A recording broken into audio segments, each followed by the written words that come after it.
Yo, what's going on, guys? Bexio back, and today we got a brand new video. This time talking about the Federal Reserve getting a little shady with their business, and they basically made some moves that aren't necessarily the best morally to have done. And that comes right here with this headline here. Fed Chief Powell, other officials owned securities central banks bought during the vid pandemic. This is very controversial because obviously they know what the central bank's going to do.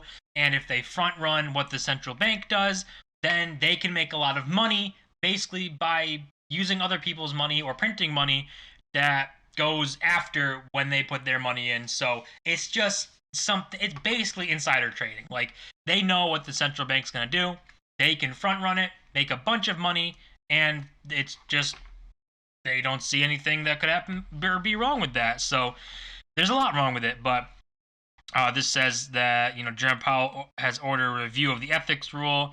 CNBC found that Powell owned municipal bonds of the same type bought by the Fed during the pandemic of 2020, and that's just like front running the market. Now, the only thing for this right here is it talks about his stuff he has, and it says he has between 1.25 million to 2.5 million of these bonds in a family trust over which he is said to have no control. They were just a small portion of his reported total assets. Kind of crazy, 2.5 million, a small portion. Well, the bonds were purchased before 2019. They were held in the family trust last year. Last year, bought more. They were held.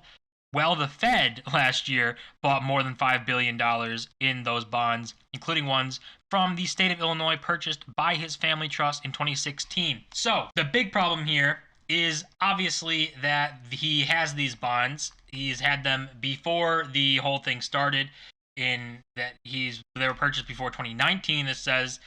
However, the big problem is right here where it says the Fed last year bought more than $5 billion in those bonds, including ones from the state of Illinois purchased by his family trust in 2016. So ultimately, this helped him make a bunch of money. And who was making the decisions? Jerome Powell. So for him doing that, you question whether or not he did it for, if it was the right thing to do for the market, for the people, or for himself, which is this quote right here from the central bank's code of conduct. It says, officials should be careful to avoid any dealings or other conduct that might convey even an appearance of conflict between their personal interest, the interests of the system, and the public interest. So this, I think, goes exactly to what this situation where this could give the appearance that he was acting on behalf of himself, not on behalf of the people or the system. So it's something that could really look very bad for Jerome Powell. And we all know this was the Fed's balance sheet. This is what it looks like, which is, I mean, crazy. This is from 2007 to present. This was obviously the financial crisis stuff where the first peak here was. And then right here, we have the recession that we just had where they printed. I mean, this went from 4 trillion to over 7 trillion dollars. Currently, it actually sits at almost $8.5 trillion. So we are still pumping money like there is no tomorrow. We might even be able to hit $9 trillion before the end of this year, which would be ridiculous and would also be a 10x from within the decade. So basically, from this time period to now, we could have hit a 10x. So the Fed could have been a great investment. And everyone knows when the Fed prints money like this, I mean, especially like this, where, I mean, the 2008 financial crisis, I don't even think it was $1 trillion that got like introduced. It was like 800 billion or something. And now we have trillions of dollars that are being, I mean, created, printed out of thin air to prop up stock market and prop up, equities and the housing market, all of this stuff. And knowing that this causes this to happen, which is this is the VTI chart for the total stock market index. So it's very similar to the S&P 500. You can see this is VTI. This is S&P 500. I mean, almost identical, literally identical. But VTI is, I mean, you see this. This is where everything started. Then this big fear, panic, all the way down here to introduce the Fed dumping liquidity into the market, buying bonds, buying equities even, and soaring went the market. The market loved it. It was no more risk off, and you could put money in and just watch it grow.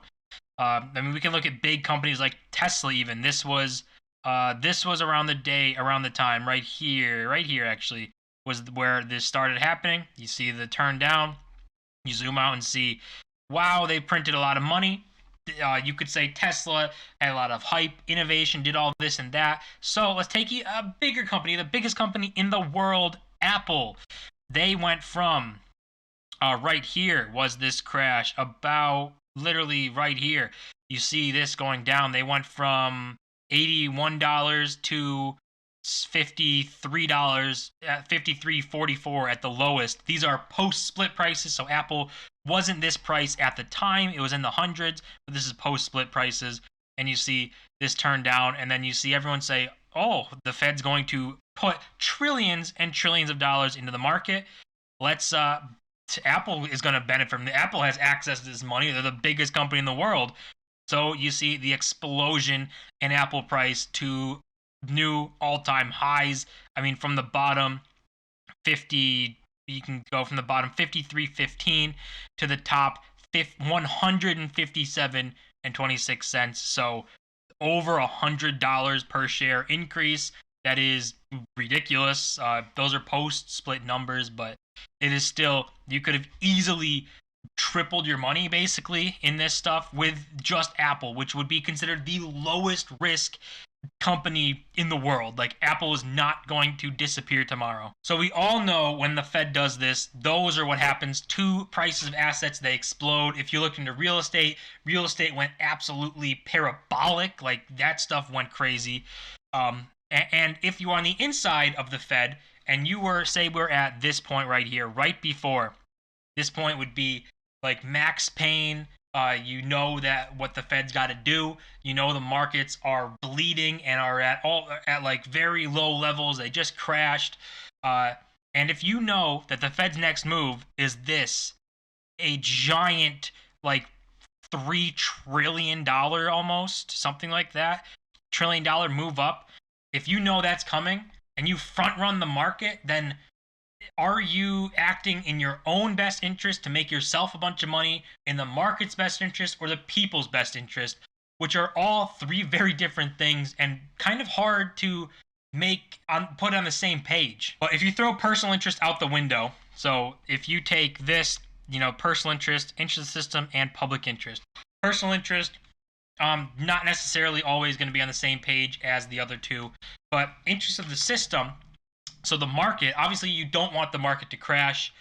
So pumping money in will prevent the crash, will allow prices to recover or at least stabilize. So the idea should probably be to stabilize and not necessarily pump assets to the moon. But they did that. But then the public interest. So this is going to be split because you're going to have people who are nearing retirement who might be in the stock market. And if the market collapses, then they can't retire anymore. But you also have people who are newer to the market or in the middle of their investing life, and a collapse in the market would be a great time for them to buy quality assets and just watch them go into the next decade and make them a bunch of money. So these three things have very, very different interests, and it would be very hard to make everyone happy. Obviously, they did the interest of the system. They pumped money into the market. Assets exploded. People who weren't involved in the market lost a bunch of money by losing their purchasing power in real estate, buying a house. It's very hard to do that. And then buying regular groceries and stuff. Inflation is going crazy, and their just purchasing power is going down. So if you weren't involved in the market, you got screwed. And if you were involved, you made a lot of money. But that's kind of the differences in the interests that they're supposed to keep in mind are what is the market and people's interest.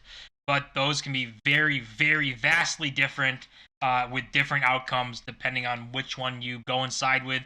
And we've already seen every single time something happens in the market like this, the Fed will bail out the banks like they did in 2008 or bail out the entire market because people got scared and there was panic selling instead of letting the market do what it should have done, which was really collapse in price and really come down, and then quality assets rise up, like companies like Apple, Microsoft, Tesla, the big companies that actually have a good business model. They rise back. The companies that didn't have a good business model would go bankrupt, and people would be able to buy quality companies at good prices. As always, guys, don't forget to smash that like button and subscribe. We're on the road to 1,000 subscribers. See you guys in my next video.